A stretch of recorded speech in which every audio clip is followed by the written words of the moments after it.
আমাদের নীরারগাতি গ্রাম হয়েছে যে সামনে নীরারগাতি গ্রাম, আর এটা পড়েছে ফুমদি নান্দানি এলাকার একটা ভাঙ্গা রাস্তা।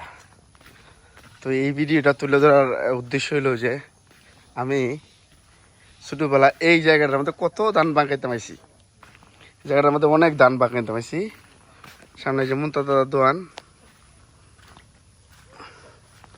এই যে এনির মধ্যে এই যে ডিপডিকলটা আছে, তো এই যে রাস্তাটা এনে একটু ভাঙ্গা। কি খবর কি খবর?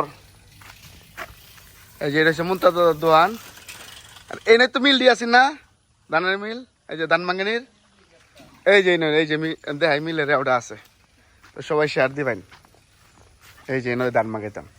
তো এই রাস্তাটা ভাঙ্গা, আগে চক্ষু পড়ছে না, আজ চক্ষু পড়ছে তুলে ধরলাম। নান্দানিয়া মসজিদ, একসময় আমি ভিডিও দিয়েছিলাম, আপনারা অনেকে ভিডিওটা অনেক শেয়ার দিয়েছিলেন, তখন মসজিদ কমপ্লিট হয়েছিল না, আর এখন মসজিদ কমপ্লিট। এটা পুমদি রাস্তা, এটারে বলে যে উত্তর নান্দানিয়া।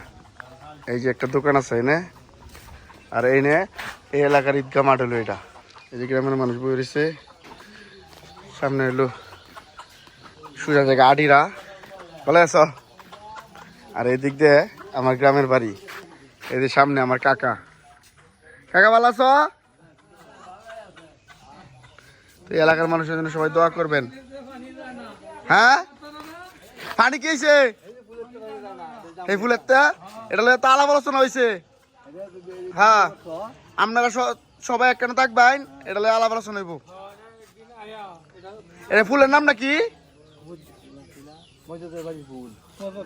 এই ফুলের লাগে মানে কি পানি সবাই খেতে?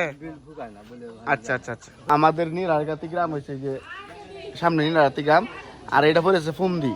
এই নীরারগাতি গ্রামের যে আমরা যে ফসল করি, আমাদের যত জমি জমা আছে, সবাই যে ফসল করতে পারতেছে না এই পানির কারণে। পানি আটকাতে নাকি? এটা কোন জায়গাতে আটকাতে?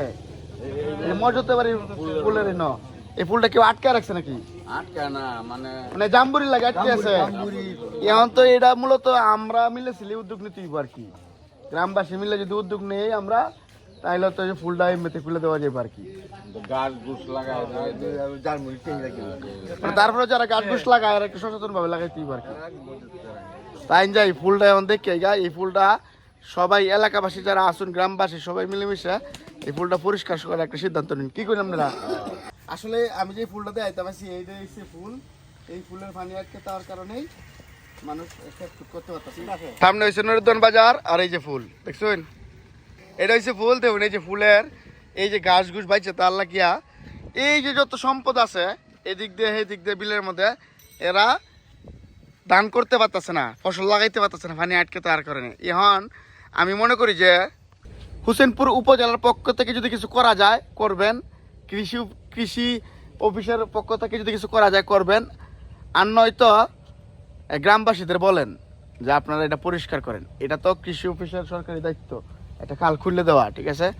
এখন আমি গ্রামবাসীদের রিকোয়েস্ট করবাম যে তারা তাদের সাথে আপনারা যোগাযোগ করবেন। তারা যদি না পারে, আপনারা সবাই মিলেমিশে এলাকাবাসী গ্রামবাসী সবাই মিলেমিশে একত্রিত হইয়া এই যে এই গাছগুলা সব তুলে দিবেন। তুলে দিলেই পরিষ্কার করে দিলে যাইব গা, এক হাত করে একজন একজন করে তুললেই হইব। আর এই এলাকা যারা আছে আমরা সবাই গাছগুলো একটু সাইডে ফাইডে লাগাই, যাতে অন্যজনের সুবিধা হয়। মূলত বিষয় হলো যে গাছ গুছ আটকে তাহার লাগে এই অবস্থা। তো সবাই ভিডিওটা বেশি বেশি শেয়ার দিবেন, যেন গ্রামের মানুষ ধান টান করতে পারে। আর এই তো দেখুন করে হ্যাঁ, যার মনে টেক লাগে গেছে